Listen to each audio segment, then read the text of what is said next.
Hi, I'm actor Ian Champion, and welcome to History of Horror Cinema, my podcast series devoted to the good, bad, and the ugly of horror movie history. Please don't forget to like what you hear and hit subscribe. I have such sights to show you. Supernatural, 1933. In 1933, the producer-director team of the Halperin brothers reunited many of the team from the previous year's White Zombie to produce what they hoped would be an equally spooky follow-up success. Supernatural proved a disappointment, mainly due to the amount of time it dwells on the pace-killing languidity of high society types instead of the rough, seedy energy of the more energetic criminal fraternity. This is despite the rare casting of Carole Lombard in a non-comedic role. She began acting in her teens in a series of Mack Sennett shorts, where her gift for comedy became her trademark. Paramount put her under contract, initially seeing her as a dramatic actress, hence her appearance in this film. But after divorcing her first high-profile husband, William Powell, in 1933, her turning point came with the screwball comedy 20th Century, which set her on the path to fame and a genre she excelled in, yet limited her ambition. Her second marriage to Clark Gable was the love of his life, and he is said to have never got over her shocking death from a plane crash whilst promoting war bonds in 1942.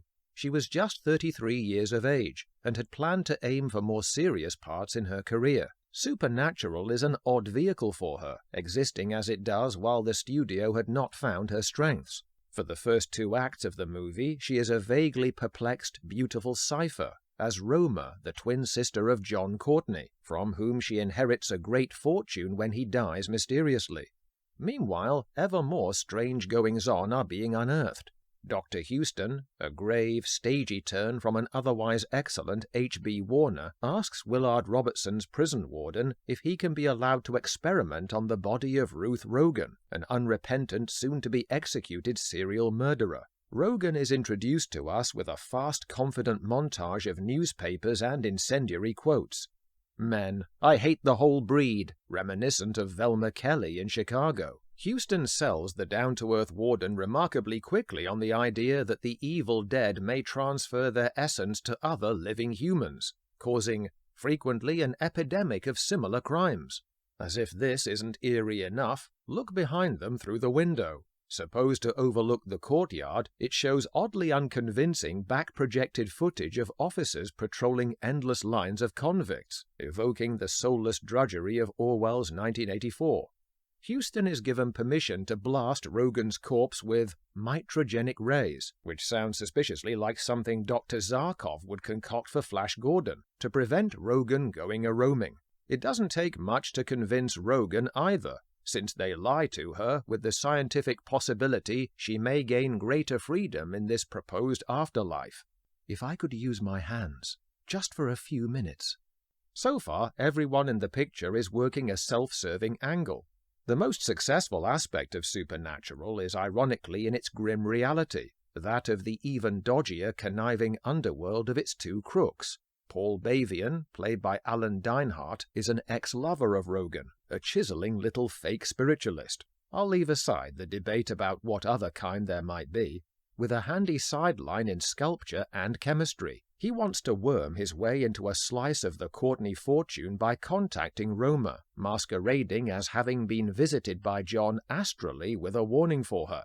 Just as corrupt is his alcoholic snooping landlady, a flavoursome Beryl Mercer, who reads his letters and blackmails him into making her a partner. She falls foul of his homicidal side, scratched to death by a ring he wears impregnated with a fast, horrific powdered poison. The engine of the plot now idles into more or less neutral, as it habitually does every time we focus on the wealthy set. Lombard is poised and elegant as Roma, yet is required to do little other than slightly furrow her brow at events for the most part. A little interest is aroused when she opts to allow Bavian to perform a séance at his place for her. She goes, accompanied by the welcome cynicism of William Farnham, probably the most vividly colourful characterization of the heroes on offer, as the jovial gourmand Hammond, who manages Roma's estate, and the less appealing second horror appearance of Western stalwart Randolph Scott as Roma's Beau Grant, who is merely needed to be dinner-suited romantic smoothness. The first of the vultures. Hammond refers to Bavian. Unbeknownst, his streetwise instincts make him a repeated target for Bavian's hidden agenda. In what turn out to be 2 séances, the used clairvoyant salesman points the finger of suspicion at him with amusing brevity, as if forging telegrams from the other side. "Hammond wants your money. He murdered me. You are next."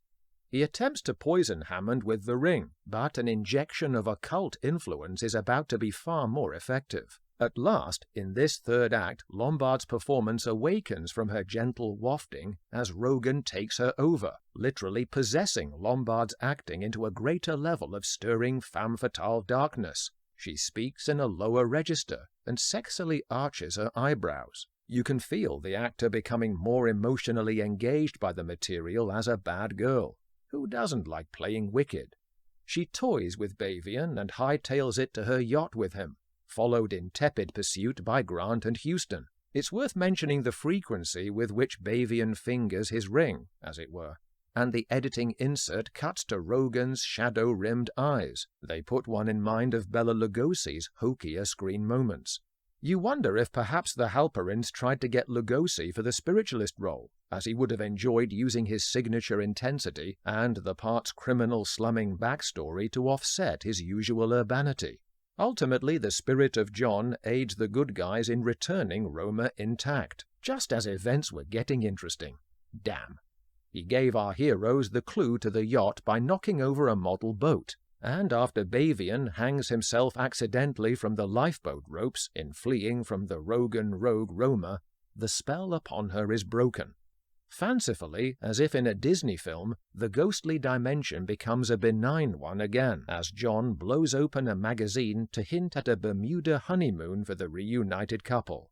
Apparently, Mother Nature created rumblings of excitement during filming as the Long Beach earthquake struck. Sadly, the Earth didn't move at the box office, and Supernatural was a resoundingly earthly also-ran, eventually becoming its deserved home as the bottom half of double bills. Meanwhile, the Halperin brothers continued their downward trajectory, especially in the field of horror, with Revolt of the Zombies in 1936 and the supremely lackluster Torture Ship in 1939. Thanks for listening, and if you like what you've just heard, don't forget to click so, and please hit subscribe. If you build it, they will come.